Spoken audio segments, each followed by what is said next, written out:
It's real easy to make videos on tips, tricks, and tactics for winning in this game. But I tell you one thing, it ain't easy to get up every stinking day and doing this work. Oh, but it feeds you in a way that very few things in life will feed you. But you see a lot of dudes out there doing it for the gram. I see very few early mornings. I see very little sweat, very little dedication. I see cool points.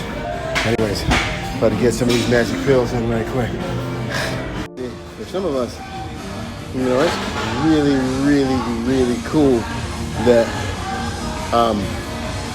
I've created, by the grace of God, a brand.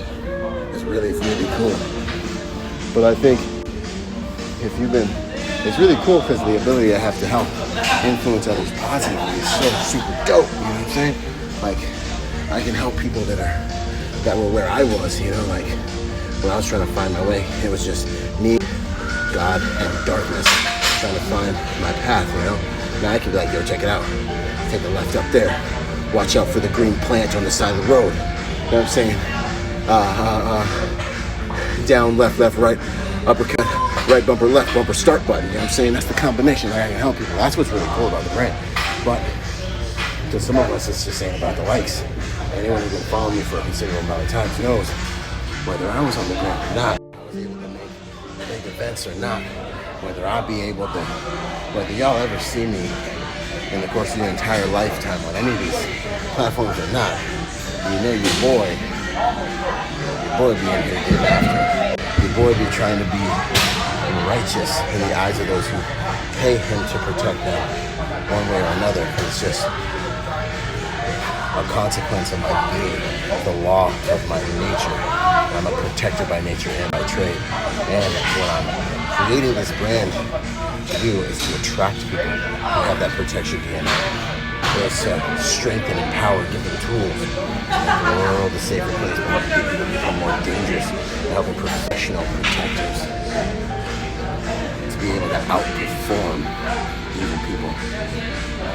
Anytime, any place, anywhere. Anyways, got to start this beautiful day off, man. So much love, that strong warrior love, not that other weaponized, soft, garbage stuff they try to make us do. I'm talking about a love that's powerful, a love that's strong, a love that's a force to be reckoned with.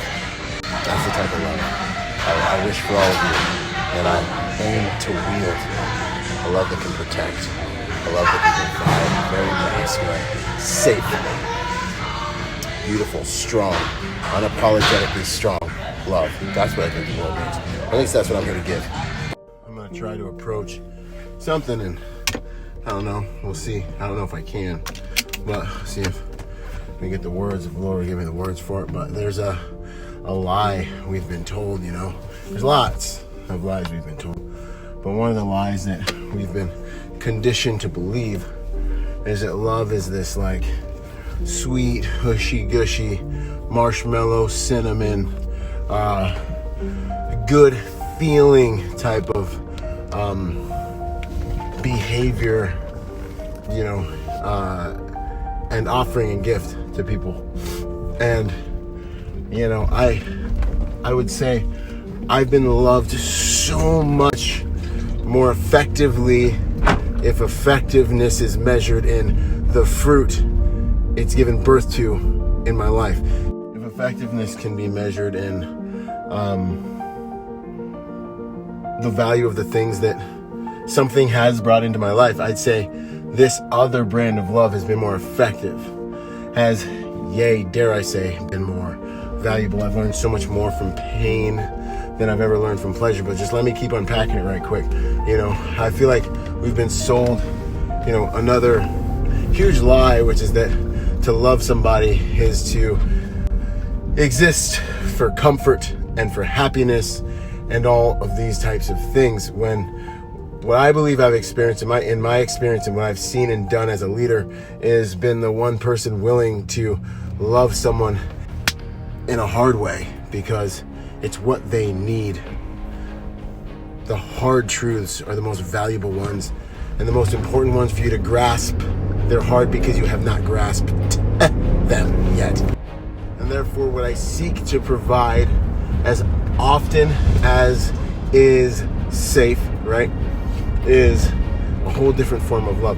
What I seek to be able to be righteous enough to provide, right, is a brand of love that is strong, that is sometimes rough, that is harsh, that will hit you hard enough to knock away, to destroy all of the false stuff we hide behind, and get to the core and the center of who you really are, what you're really here to do, what you're really freaking running from, what you're trying to cover up because you're wounded, and how to heal that, you know?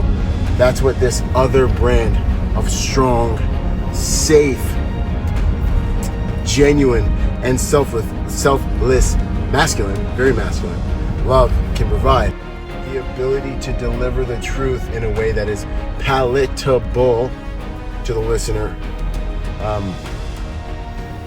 but not to cower under your responsibility to deliver that truth regardless of the person's feelings, because this type of love often demands that you give it to that person knowing that you will lose their affection for a time and maybe indefinitely. And so all their friends are running around comforting them, telling them what they want to hear, because their friends are too insecure, and very often family members are too insecure to be honest, because they know, because losing that other person's affection is too high a price to pay for loving them truly and genuinely and righteously and honorably. See what I'm saying? It's very often a man's position to do these things. Not always, don't freak out, but very often. There is a feminine, obviously, in my opinion, nothing's entirely masculine or feminine, but things they lean in a certain direction, and positive and healthy masculine and feminine are necessary, like both of them actually, believe it or not. So, don't get offended if I call something generally masculine, please.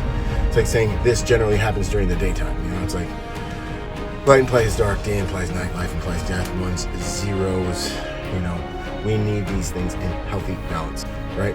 So, what I am talking about is a healthy masculine love, our version of love. It's not like this Jesus Christ that they've castrated and weaponized against us. It's like, no, it's not like that.